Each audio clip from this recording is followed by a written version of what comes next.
제가 이제 오늘 제목을 불안정한 노동에서 미래를 꿈꿀 수 있을까라는 제목으로 정했는데요. 사실 이 제목 때문에 여러 번 머리를 싸맸습니다.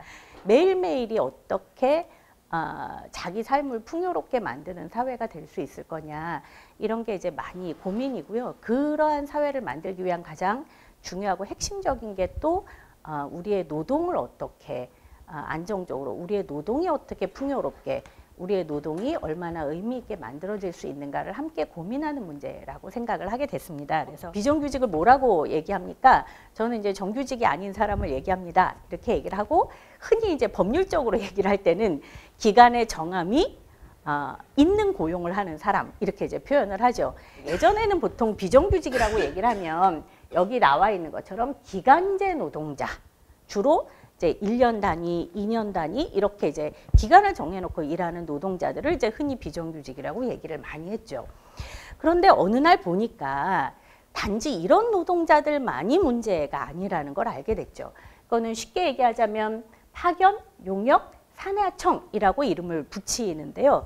다시 말하면 내가 A라는 회사에서 일을 하고 있지만 나를 고용하는 회사는 B인, 그러니까 내가 일하는 곳과 나를 고용하는 곳이 각각 다른 그런 노동자들도 굉장히 많아지고 있더라는 거죠. 그래서 A라는 회사와 B라는 회사가 어떻게 고용계약을 맺느냐에 따라서 내 생존도 왔다 갔다 하는 노동자들, 이런 노동자들이 이제 또 많이 있는 거죠. 그런 노동자들을 일컬어서 직접적으로 고용하지 않고 다른 회사를 중간에 끼워 넣어서 고용한다. 이래서 이제 간접고용이라고 부르죠. 요즘에는 이것도 모자라서 특수고용이라고 하는 형태의 비정규직들도 굉장히 많아지고 있죠. 쉽게 얘기하자면 노동자는 노동자인데 노동자가 아닌 노동자. 아니 이게 무슨 홍길동도 아니고 자기가 도대체 무엇이라고 말할 수 없는 노동자들도 굉장히 많이 있습니다. 예전에 전통적인 고용관계, 한 노동자가 한 회사에 입사해서 그 회사에서 열심히 일을 해서 승진도 하고 직급도 올라가고 임금도 올라가고 그래서 정년퇴직을 쫙 하는 그런 형태의 고용 형태는 이제는 사실상 별로 없어지고 있다는 거죠. 지금은 이렇게 고용 형태가 점점 더 복잡해지고 왜곡되고 단계도 굉장히 많아지고 있습니다. 그만큼 그렇게 되면 도대체 누가 사용자로서 책임을 져야 되는지, 노동자로서 누려야 될 일반적인 권리는 어떻게 되는지 이것을 되게 알기가 어려워지는 그런 상태로 점점 변해가고 있는 중이라는 거죠. 노동자 중에 2명 중에 1명이 비정규직이란 얘기는 비정규직 문제가 어떤 특수한 노동자의 문제일 수 없다는 말씀을 드리려고 하는 거죠. 어떤 굉장히 우리 사회에서 열악하고 너무 가난하고 엄청 괴로운, 맨날 차별받는 어떤 특수한 노동자들의 문제가 아니라 그냥 보편적으로 우리 노동자들의 상태가 어떤지를 보여주는 게 바로 비정규직 문제라는 겁니다. 결국은 노동자 전체의 처지를 드러내는 지표로서 우리 주변의 삶, 특정한 고용 형태를 강제하는 이 사회가 어떻게 노동자의 권리를 떨어뜨리고 있는가로 인식하는 게 저는 굉장히 중요하다, 이런 생각이 듭니다. 지금 정부가 얘기하는 비정규직의 해법, 여기 이제 보시는 것처럼 정부의 해법은 굉장히 간단합니다. 비정규직은 대세니까 인정해라. 대세니까 인정하고 대신에 비정규직 문제로 인해서 발생하는 어떤 나쁜 점은 고치자. 이게 지금 정부의 일관된 입장이죠. 정부는 차별 시정에 관한 제도를 만들면 된다, 이렇게 얘기합니다. 이 제도요, 2007년도에 이미 만들어졌습니다. 2007년도에 법이 만들어졌어요. 차별을 시정할 수 있도록 돼 있습니다. 정규직과 비정규직의 임금을 차별하면요, 비정규 노동자들이 가서 저는 임금 차별 받았으니까 이만큼 다시 내놓으세요 라고 시정 신청을 할 수 있습니다. 이 시정 신청을 하는 사람이 없냐? 당연히 있죠. 있는데 이 현실은 하나도 바뀌지 않습니다. 오히려 차별은 늘어나고 있어요. 이 고용 불안이 아무리 법과 제도로 차별을 못하게 만든다고 하더라도 그것을 유지하도록 만드는, 그 차별을 유지하도록 만든 것은 바로 비정규직이라는 고용 형태 그 자체였다는 겁니다. 바로 그게 현실을 바꾸는 것을 어렵게 만들고 있는 요소였다는 거죠. 그렇기 때문에 정부가 차별 개선을 아무리 주장해도 비정규직 차별은 점점 늘어나고 있다는 거예요. 비정규직이란 어떤 특정한 고용 형태를 가졌다는 이유만으로 그 권리에서 배제되거나 혹은 그 권리를 누리는 것을 방해받고 있는 것은 아닌가. 라는 그런 근원적인 질문을 던져야 하기 때문이라는 거죠.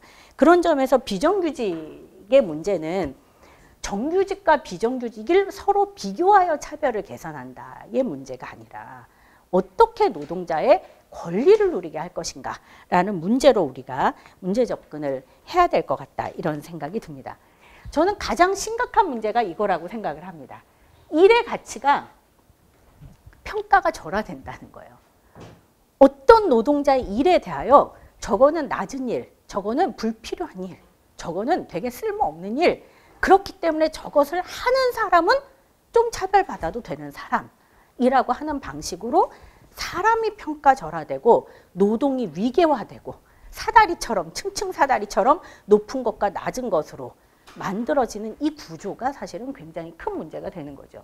직무의 성격을 마음대로 나누고 그 직무의 성격에 따라 또 노동자들의 고용 형태를 갖다 붙이고, 그렇게 노동자의 고용 형태를 갖다 붙임으로써 그런 일을 하는 노동자들은 별로 중요하지 않은 일을 하는 노동자라는 인식을 만드는 거죠. 이 노동자들의 고용 형태를 용역으로 일반화시키고, 용역은 굉장히 낮은 임금을 줘도 되는 것처럼 사회적으로 간주해버리는 이런 사회적 직무급 체계, 그게 오히려 특정한 노동에 대한 사회적 저평가를 만들고 그 일을 하는 사람에게까지도 그런 평가를 내리는 이런 사회적 구조들이 만들어지고 있다는 겁니다. 실제로 대부분의 비정규 노동자들 또는 노동자들이 이렇게 권리를 잃기 시작하면서 사람들이 다 생존을 위해서 살게 됐다는 겁니다. 심지어 일주일에 72시간 노동을 하는 사람도 수두룩합니다. 72시간 노동이라는 게 상상이 되세요?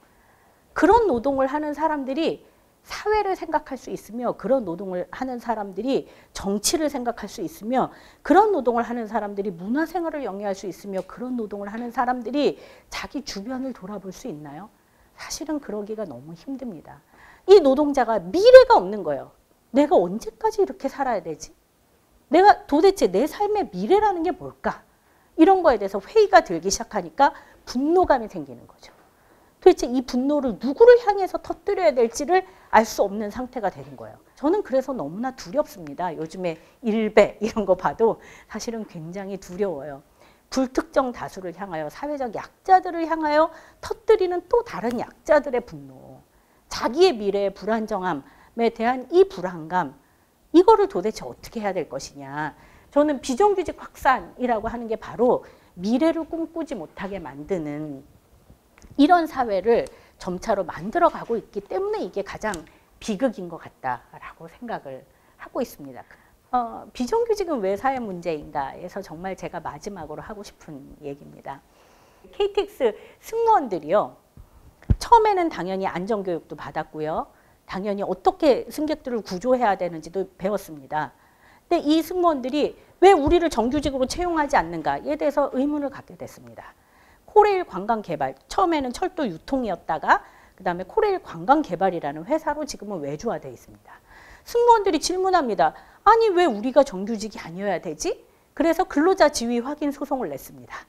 철도공사가 이 승무원들은 절대로 철도공사의 직원이 아니라는 근거를 뭘로 댔냐?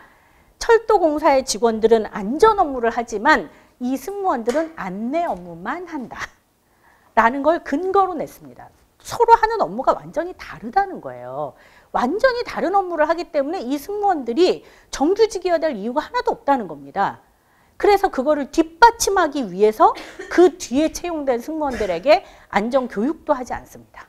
돈을 위해서 이 승무원들을 외주로 전환했습니다. 그리고 이 승무원들을 정규직으로 전환시키지 않기 위해서 어떻게 했습니까? 이 업무를 분리해버렸습니다. 안내 업무만 하는 사람들로 만들어버렸습니다. 비정규직이 늘어난다는 게 바로 이런 의미라는 겁니다. 다시 말하면 단지 어떤 노동자의 노동 조건이 나빠지는 문제가 아니라 노동자들의 권리가 축소되고, 마찬가지로 그런 기업들의 사회적 역할도 축소되고 공공성도 훼손되는 거죠. 이 문제를 해결하기 위해서는 도대체 노동자에게 어떤 권리가 있는지를 말하는 게 저는 굉장히 중요하다고 생각하거든요. 상시 업무에는 정규직화를 해야 된다라고 하는 게 저는 고용의 원칙이어야 된다고 생각을 하고 있습니다. 정부는 원래 이렇게 말했어요. 처음에는. 현재 상시 업무의 정규직화는 우리나라 고용의 대원칙이었다는 겁니다. 그런데 이 원칙에 예외가 만들어진 게 있어요. 예외. 그 예외가 뭐였냐? 바로 파견법이었어요. 파견법은 이 원칙의 실질적인 예외였다는 겁니다. 왜? 직업안정법에는 간접고용을 금지하게 되어 있습니다. 그런데 특정한 업무, 딱 26개 업무에 한해서만 예외적으로 이것을 인정하겠다라고 얘기하는 게 파견법이었어요. 그런데 그 뒤에 어떻게 됐습니까? 26개 업종이 32개로 늘어났죠. 32개가 소분류에서 중분류로 넘어가죠. 점점 더 넓어진다는 겁니다. 그리고 지금 정부가 뭘 내놓고 있죠? 고령자에 관해서는 업종 제한 없이 하겠다. 뿌리산업이라는 이름으로 제조업에 관해서는 업종 제한 없이 하겠다. 거기에다 더해서 인력을 구하기 어려운 업종에서는 파견법 마음대로 할 수 있게 하겠다.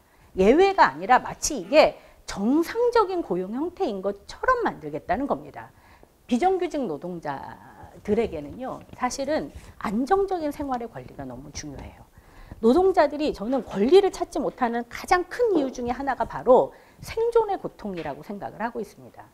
그래서 이 밑바닥 임금을 어떻게 최대한 끌어올릴 것인가에 대한 사회적 논의가 집중돼야 되는 시기인 것 같아요.